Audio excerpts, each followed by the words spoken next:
Hi, everyone. I'm Dr. John White, WebMD's Chief Medical Officer and host of the Spotlight On series from WebMD's Health Discovered podcast.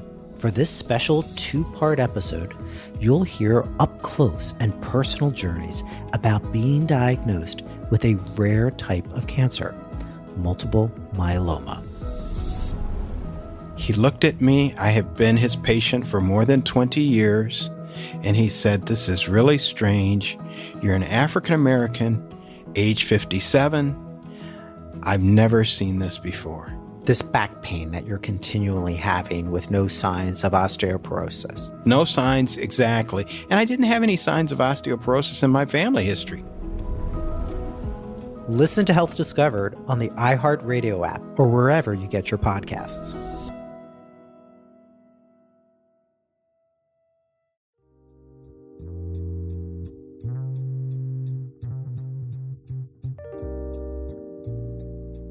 Hello, and welcome to the Proactive Caregiving Podcast. As a CPA with over 20 years as an industry accountant, Jessica stepped away from the corporate world to become a full-time caregiver for her mother. Having learned invaluable lessons along the way, she is now here to share those with you and to invite you to join her on this caregiver's journey. Here is your host, Jessica Cannon. Hello, everybody. I'm glad you're here today. I am the Proactive Caregiver, and I specialize in educating others on how to be proactive by empowering you, the caregiver. Because if you cannot take care of yourself, then you cannot take care of your loved one. Part of that self-care for me is also researching and understanding hospice. So today, I want to talk to you about challenges you might face as a caregiver when researching hospice. The reason I bring this forward is because when my dad passed from pneumonia a couple years ago, it was his third and final battle. We were shocked because twice before he did fine with treatment. Once he was admitted to the hospital, we kept high hopes, as we did before. But now that I've learned more about Mom's stages and where she's continuing to head towards, I can't help but to think back to those final weeks that Dad had. He started out in a veterans hospital, was later transferred to a public hospital simply because the veterans hospital at the time, their IC unit was under construction. So he was transferred safely and his care was continued. It continued for 3 more weeks until we were finally told that he was terminal. Quite literally, the day that we decided to begin comfort care. There was no mention of hospice services or bereavement counseling. None of that was offered to our family, which is required to begin before the patient's death. At the very least. It never occurred to me to ask, what were our options at that time? Because we were hanging on to every single detail from every update from the doctors as they came morning after morning to give us their updates and bring their medical interns by as well. So now I come back to reality, and now Mom's journey is heading in that direction. We're going down that unfamiliar path because as much as I've learned to this date, I'm continuing to learn more as a caregiver as Mom now faces kidney failure. Definitely far into stage 6, adapting and understanding what I need to know on a day-to-day basis when it comes to kidney failure. So now it really has come to mind that hospice services are going to be necessary. And I kept wondering, when do I make that call? When do I have the services brought in? But thankfully, I had some others remind me. And why I want to remind you. Hospice is still, to this day, misunderstood. It is not the final 24, 48 hour, 72-hour call in. It's not the hospital bed with oxygen and morphine only. Yes, you may have that experience for your loved one or witness that, but that's not all it is. So knowing this, I took it upon myself to contact some friends and family to ask, what were the services you used? What did you experience? What were your thoughts? What were the results? How would you feel about recommending them? Would you use them again in the future if you had to for another loved one? And the interesting thing was, those who had used the hospice services before were far more positive about the services, having experienced it, than those who had no idea, because their idea is still, oh, it's just death is imminent. Not the wonderful benefits they have. Looking back, I did an episode 2 years ago explaining what hospice actually is and the services they provide. And one of the things that I had forgotten since then was they offer counseling services for not just the patient, but for the family. And those are extremely important benefits. When you're already struggling to come to terms with your loved one that is, in fact, dying, and what kind of feelings and thoughts and all the decisions, because the decisions never stop needing to be made, but how you feel about them now in these final moments. The counseling, and even for some people, speaking to the hospice chaplain, for example, was a huge benefit for me. This is one area that one day I was with Mom and we were talking about life in general and where she was at. It was my typical check-in status. Let's get a reality check, see where you're at. And once Mom decided, after going to a cardiologist appointment, that life was good, I mentioned one more time, so Mom, do you know what dialysis is? Because at this point, I feel like I'm witnessing split personalities.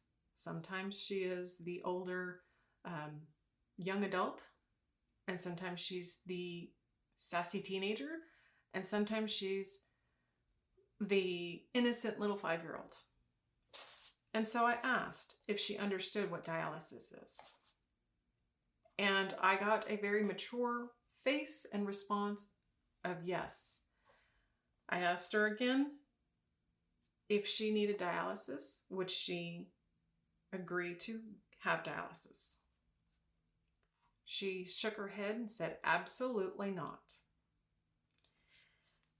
Obviously, that was heavy on my heart right away, because for me, I'm still wanting to fight for life.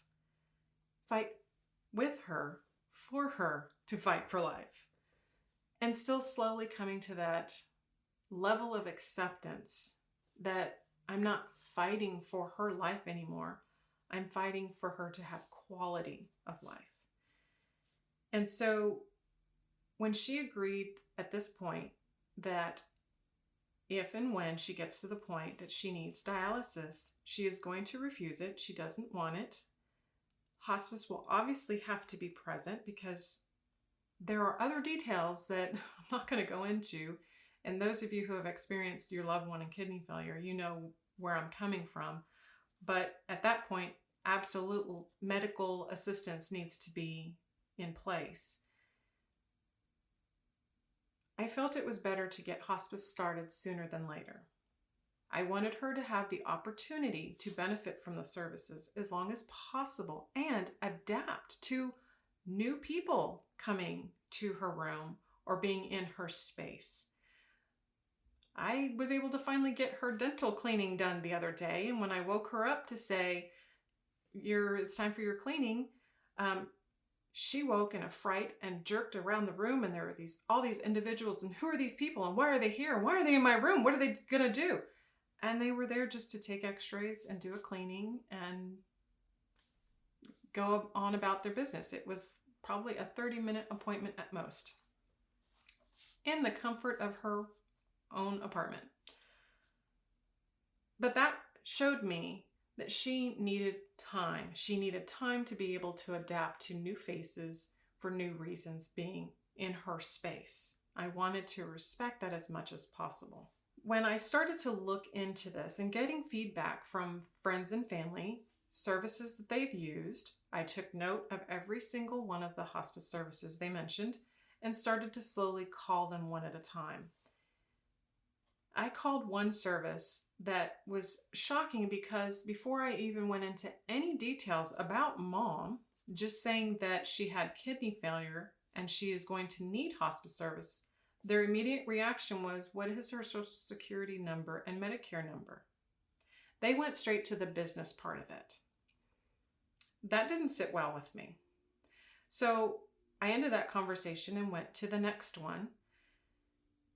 Another conversation that was interesting, that it sounded more and felt more of like a sales pitch than a warm welcome. Then I got to another one. And it was the best experience I could have said on any given day of what I could have ever expected.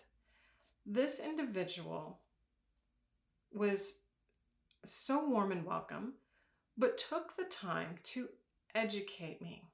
She went through all of the details of the services that hospice provides, what hospice is, and things that I may need to keep in mind as I go through the process, and reassuring every bit of the way that not only would she be available to me, but that I would have access for counseling and the chaplain and the nurses to give feedback, and that I wouldn't feel like I was taken out of the loop towards the end. So I immediately realized this is the company I'm going to pursue. They took the time to educate me, not give me a sales pitch, not ask for confidential information before they even knew much about the patient or even what our wishes were. So one of the things I assumed was making that choice with hospice, it was going to be something that was easy. That all I had to do was make a couple of phone calls and make that decision, okay? Not this one, not this one, this one. This is the golden ticket. All I had to do was call and say, I want to hire you. My mom needs hospice services. It's a little bit more difficult than that, or at least a little bit more complicated than that. Yes, that is what gets the ball rolling, but what I didn't realize was you have to have a doctor provide an order for hospice. And even though you have to have a doctor that does the official order for hospice, you don't have to wait for a doctor to say, my loved one is wanting this service or needing this service, or my loved one is terminally ill and we want to find out if they qualify, because that's part of it. We also have to see if our loved ones qualify for the service. It is not a straightforward, guaranteed service to receive. You do have to qualify for it. With Mom being in this stage 3 of kidney failure, congestive heart failure, mixed dementia, she basically qualified. So why not? Why not have her receive benefits that are already going to be paid through Medicare, because she did work for definitely more than 10 years and her benefits are just sitting there waiting. I didn't want to wait for a doctor to decide for that last moment, as they did with Dad.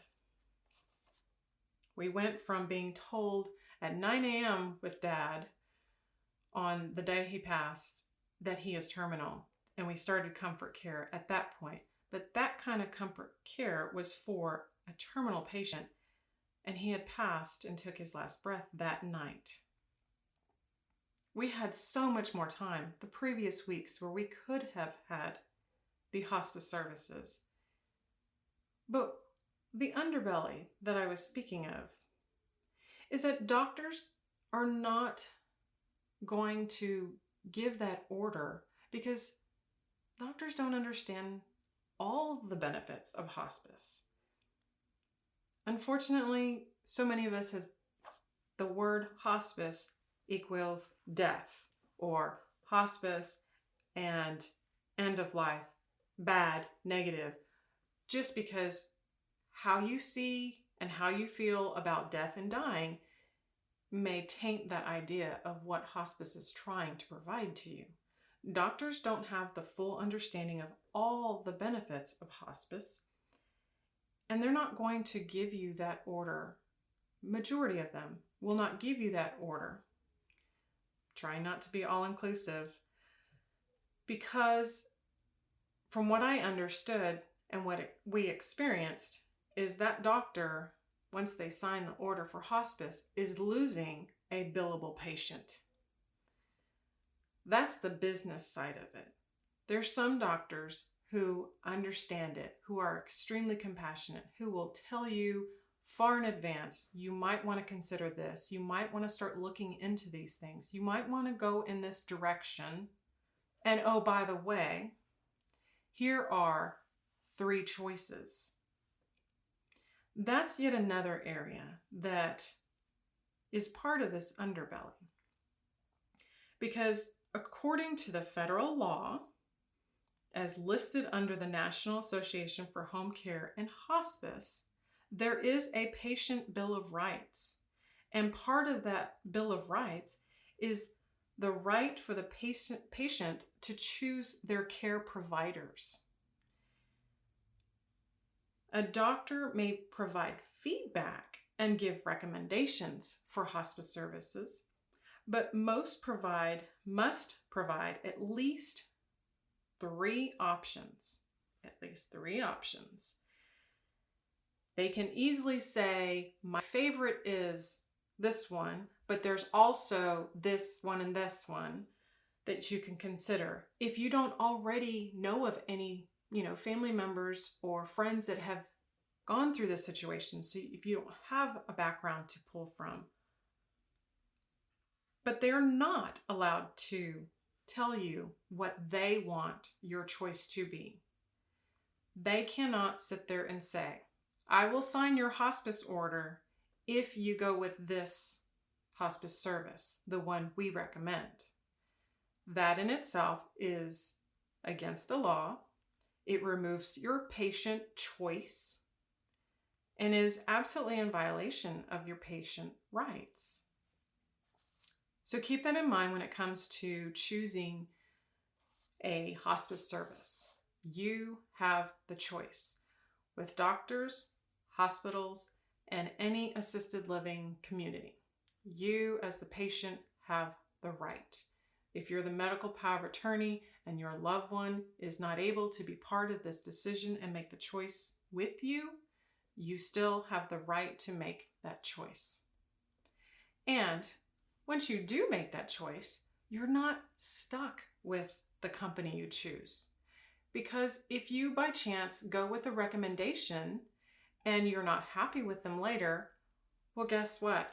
You just go to the next one on your list, or you find someone else. You just explain to them you want the services to stop and I'm starting with this other one. I will recommend that before you stop hospice services at that point in time, you contact the other company that you've decided to go with in its place.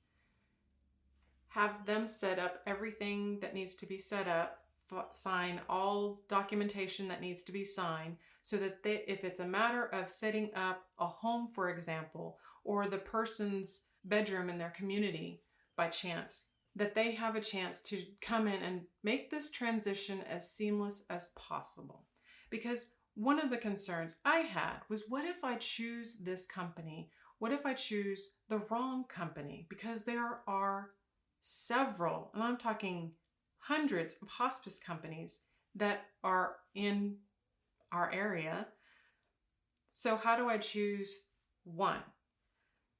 And maybe even possibly have a backup if need be, knowing that I can make a choice, I can get all the information, I can monitor as much as possible, and if something for whatever reason doesn't go right, then I can still change that choice. The equipment, which was my concern, well, then my loved one is going to, what if they're in a hospital bed and the oxygen or the bedside potty or any other equipment that is brought in for her? What if she needs this stuff and I decide to change companies? Well, the cool thing about this that I found out is the hospice companies don't own the equipment. They contract that equipment out. So when you contact the new company to let them know, they will order the equipment. They will contact the company to know what the equipment is, because everything is marked. It's like barcodes on rental equipment that you would use for any other reason. And the current company would just make that phone call. The equipment is removed. Your loved one is transferred literally from one bed to another, if that's even needed, because it sometimes could be, especially if you're calling and you're just changing within your area, sometimes that information can just be an exchange on the rental equipment side, and they take off this hospice company and put on this one, so that on their records, on their side, that transition is made and your loved one doesn't have to change beds and be experience any interruption or inconvenience just by transferring. So you're not locked into your choice. You're not locked into anything, regardless. So many doctors, they will opt for home health care before they'll opt in or help you set your loved one up with hospice. And part of that is because they understand what home health provides. But when your loved one the illness is getting to the point where they're declining and they are reaching a terminal state, no one knows if that's going to be a 24-hour, 48-hour, 72-hour, 6 months. No one knows the difference in when that time will be. And so the sooner you can get this started, the longer you'll be able to utilize the benefits. The longer they will utilize the benefits. Home health is more of that curative, and it's great if your loved one needs that and you're trying to help your loved one reach an improvement, a better state. But when you know your loved one is heading in a direction that is terminal, it's not something that you would choose home health for. At that point, this process of starting hospice and comfort care needs to be decided. I can't speak highly enough because the experience that I had recently with just being able to talk with the chaplain was incredible. I know Mom had access to the hospice chaplain, and she was able to talk with them whatever concerns she had between death and dying or just life in general. It made me feel good, gave me peace of mind that Mom had that provided for her. And like I said before, there's always going to be decisions all the way down to the end and then some. And so one of the decisions that needed to come up was around what happens when her heart stops. Where do I go with this choice? And some of the options that are available and some of the options that Mom discussed made me just panic and feel a lot of anxiety, because these are heavy decisions to make. If I go this way with one of the decisions, am I the one that's responsible? I felt like that decision of making any changes to a pacemaker would be something that I was causing the end of her life. When I explained this to the chaplain, he pointed out to me right away, absolutely not.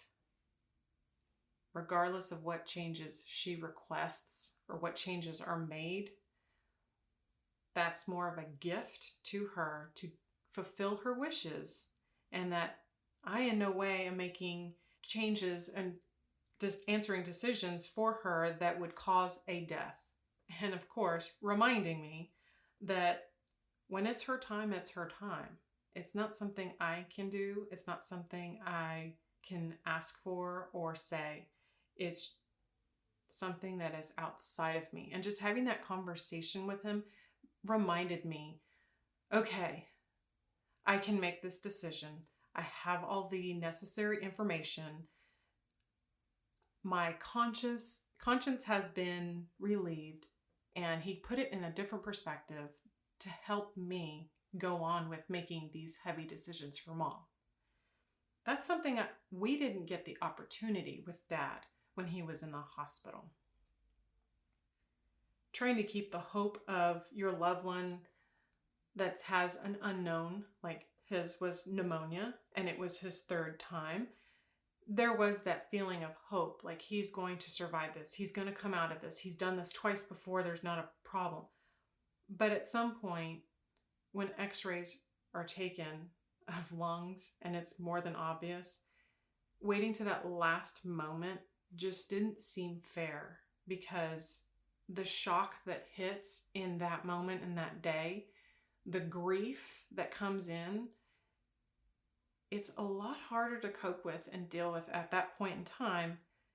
Instead of, we knew this was going in this direction, so we got services set up in advance. We were proactive about heading in that direction. There is a big difference with that. When I tried to explain this to Mom's doctor, the choice was made that we were going to start hospice services, but I needed his approval. I needed his order for the hospice. And his response was, I will only sign the order if you choose the hospice that we go with, the company that we represent. At that point in time, I knew it didn't feel comfortable because I didn't like being told my choice. That's just my personality. But come to find out later, that's actually considered illegal because he wanted me to take his choice, which removed the patient bill of rights when it comes to choice. Needless to say, trying to convince me that Mom was fine, like she didn't need hospice. She's fine. She's doing great. Her heart's wonderful. Everything's going well. Failing to mention that instead of seeing her every 6 months, he's also asked to see her every 3 months. But if she's fine, why are we coming in more frequently than we were before? And if her heart was at 30% functionality and is now down to 20% functionality, why are we waiting longer for that service?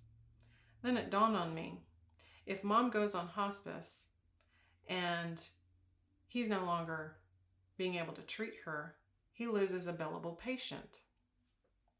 And that's another thing to understand, that when you make these choices, and Medicare, most cases if you're of age and you have your Medicare already, hospice is covered through Medicare. There might be some services that are not covered, but it's dependent. It's very dependent on the needs. But I'll just say, majority of your services and equipment and those needs are covered through Medicare. That was a huge relief for me, because even when it came down to medications and other things that were already in place, many of you know it's difficult once you get all the medications set up at the pharmacy and the refills, or if your loved one's in a community and they are able to take care of all of the refills and the special packaging that their pills are all in one conveniently packaged envelope, that it's not a matter of you having to do anything more than giving hospice the information they need to know, and they do the transitions. The medications continued. Nothing is stopped. Some people think that with hospice, they're going to stop all their medications. And it's not that they are trying to will an end of a person's life. It is that they are trying to provide comfort and quality all the way to the end. So they reassured me none of her medications would be stopped. Everything would continue as it has. The difference being she would now have more eyes on her She would now have more services as far as her counseling and the chaplain and the volunteers, more that would come in and be able to uplift her as much as possible. Because when you think of quality of life, it's how well you want them to spend their days, not how many days they have left anymore. So the sooner you're able to start hospice, the better you and your family will be. The more time you'll have to adapt and go through many of those conversations that may have been put off. And honestly, some of those conversations that are really hard to have with the family, you'll be able to have them with maybe a representative from hospice that will help facilitate those conversations. If your family is in disagreement and there's some problems happening, maybe there's some misunderstandings, those representatives from hospice are able to step in and explain the details and give you the information you need to not only so you understand, but you feel comfortable with the next set of decisions or choices or changes that have to be made for your loved one. The misconceptions are the one things that I wish would change because there's so little known about dementia and understood. So when it comes to understanding the stages and knowing when your loved one is in stage 6, approaching 7, which is the final stage, the medical degeneration of the brain and body, where you definitely need additional services. This is where connecting the two on understanding those changes and the decline of those stages and when to bring hospice services in. It is different from so many people, and even if you get recommendations from family and friends on what hospice services to use, and even if their loved one had a form of dementia, everyone is different. I have spoken to so many different caregivers and their loved ones passed in their mid-60s. I have spoken to others that they have lived with Alzheimer's to their 90s, mid to late 90s. So how your loved one responds is entirely different. Once they are on hospice, they will be evaluated every 6 months to make sure they still continue to need the service.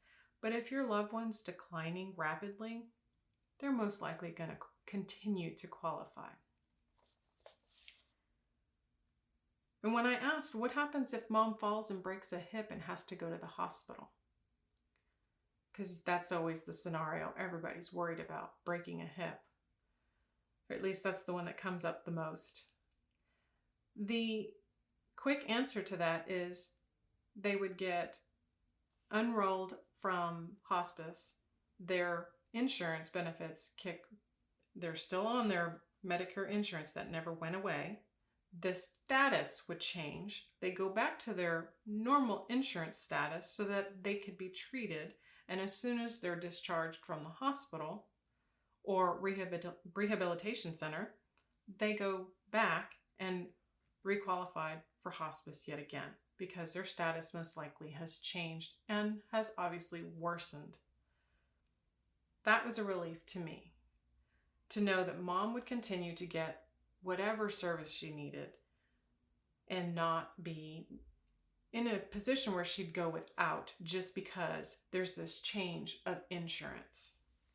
Because the last thing I want to experience or have her experience is needing something and not getting it because of some oddball regulation through insurance. But this is what makes all of this work. Knowing the details and understanding what your loved one needs on that medical and emotional, physical, and spiritual level, and what hospice provides, knowing when to bring them in, knowing you have the choice. You can make that choice and decide, this is what I'm experiencing. I'm the one that's seeing my loved one on a regular basis. Maybe that doctor sees them once every 3 months or once every month even, or maybe once a week for a 30-minute snippet. they may have more, the more they see them, they may have more of an idea.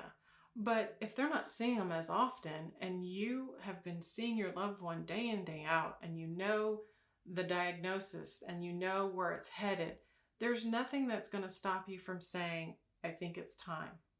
And you can explain that to your doctor. It doesn't have to be a cardiologist or neurologist or any specific type of doctor that gives the order. They can go to their general for a regular checkup, and you can explain it to their doctor right then and there. And then you can go through the process with your doctor as far as getting the hospice order. And in some cases, you can contact the hospice company, because majority, if not all, hospice companies also have medical directors. They can go through a process that would actually help to get your loved one approved if, for whatever reason, their doctors are refusing to provide a hospice order.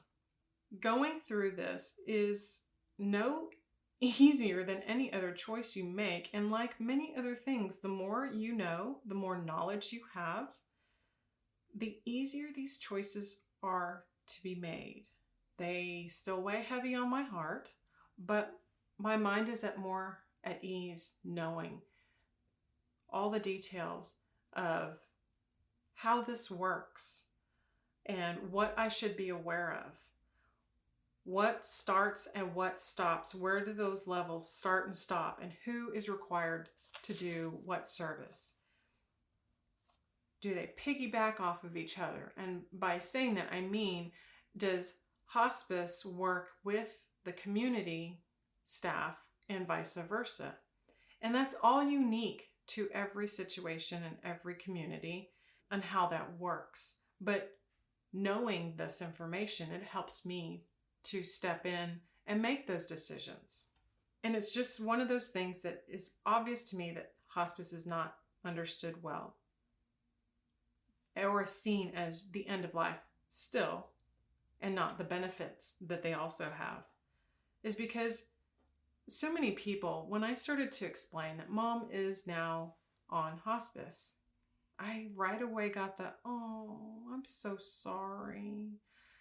And it frustrated me because I wanted to say, mom's not dead yet. Mom's not dead. She's not dying. Okay, so that may sound like a little denial there. Mom is in her process end stage. Her body is slowly shutting down.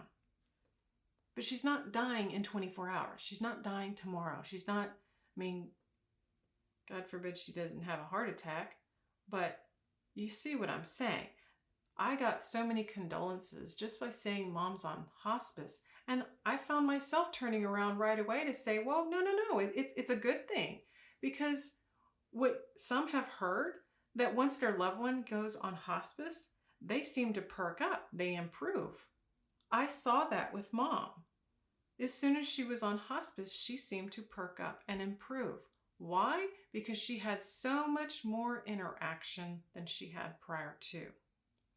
She was given a level of understanding that she knew what she could say yes and no to, and feel a sense of, I'm in charge again, by saying yes for sure, certain services, or no. Of course, some of those services are checking blood work just for status.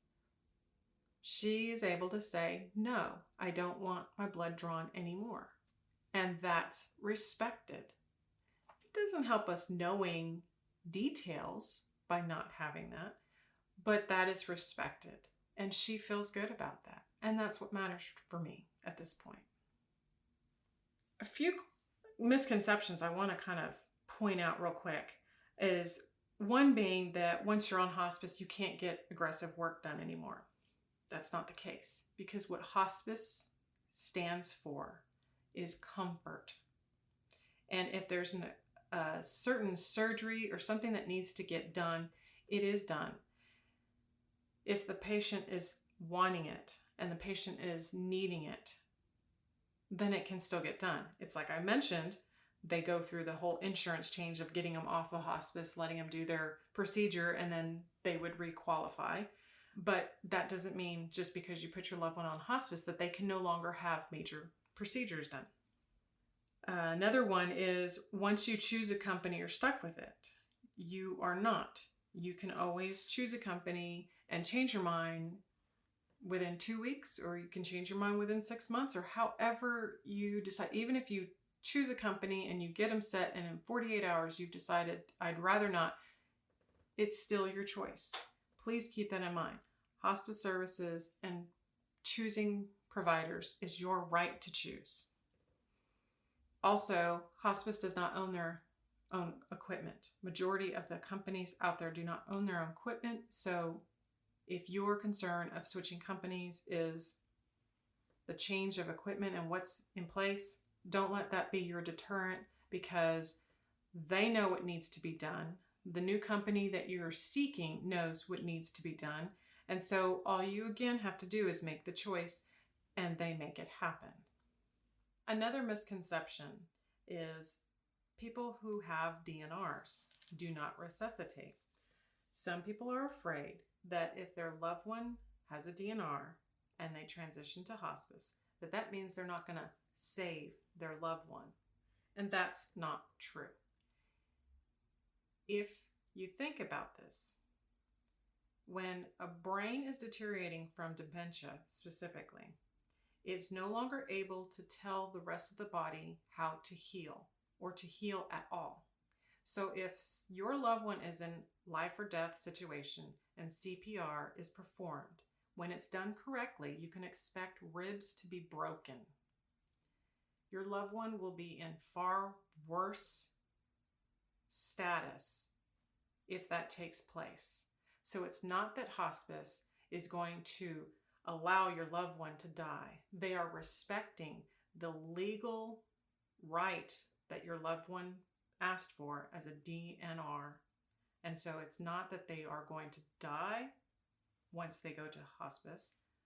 They're going to receive the comfort care for hospice.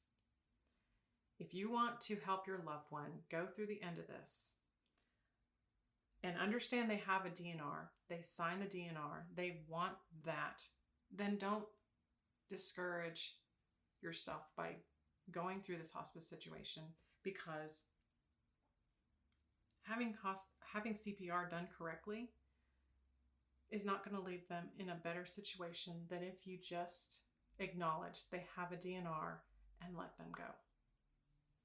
I just want you to be able to understand that hospice is not scary. Hospice does not mean that end of life. Now, if you wait too long and you go by your doctor's advice of they're fine, but you kind of feel like there's something a little bit more here than just being fine, especially if they're fine in the doctor's office, but at home you see something different day after day, that's follow your gut. And at the very least, look into the companies, start doing some of that research, start asking family and friends what companies they've used, what companies they have had a good experience with. Because one more thing that I would encourage you to do is once you finally make that choice and you start doing your research, add to your list of research. If you choose the company, turn around and you can go online, go on and Google the glassdoor.com or even through indeed.com. And you can also take that company to find employee reviews. There might be some, I was skeptical on some of the companies that I was finding glowing reviews.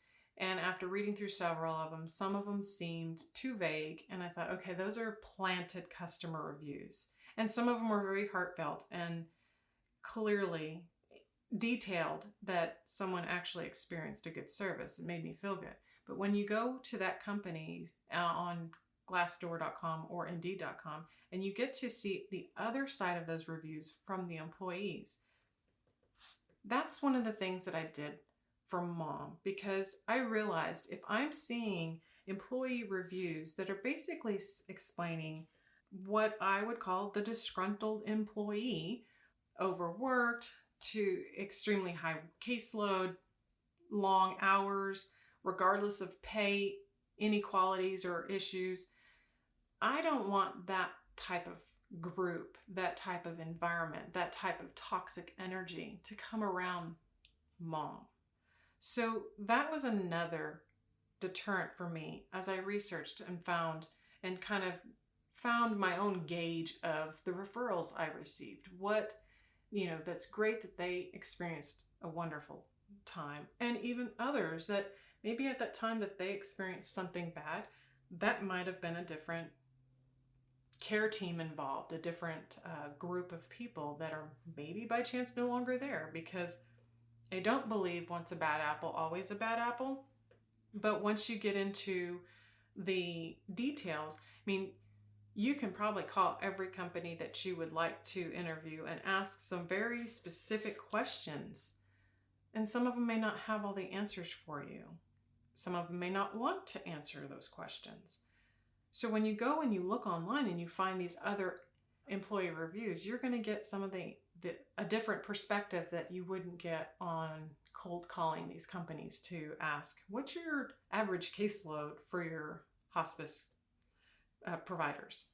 So keep those things in mind as you go through and try to make your pros and con lists as you go. Either it's for each and every company that you go through, or file it away and keep that information ready for when it is needed.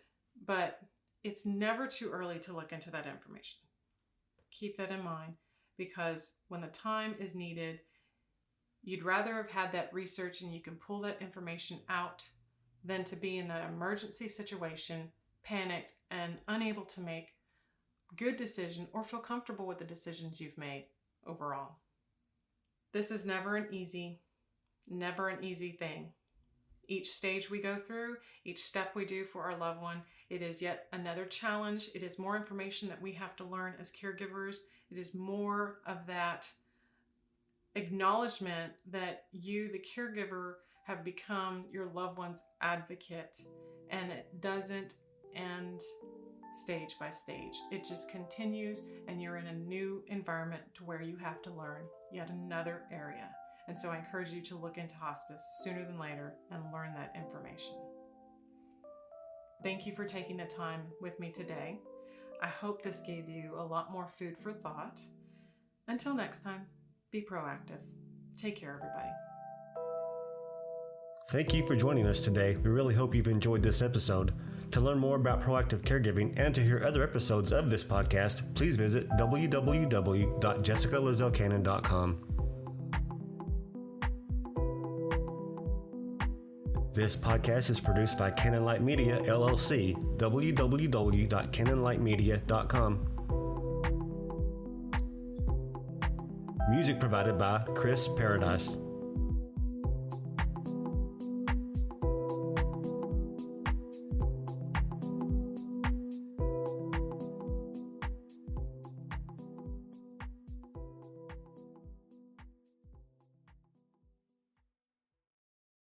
Mary redeemed a $50,000 cash prize playing Chumba Casino this year. I was only playing for fun, so winning this was a dream come true. Chumba Casino is America's #1 social casino experience. It's serious fun. With over 80 casino-style games to choose from, you too could win life-changing amounts of cash. Be like Mary. Log on to ChumbaCasino.com and give them a whirl. That's ChumbaCasino.com. No purchase necessary. Void or prohibited by law. 18+. Terms and conditions apply. See website for details. The voice in the preceding commercial was not the actual voice of a winner.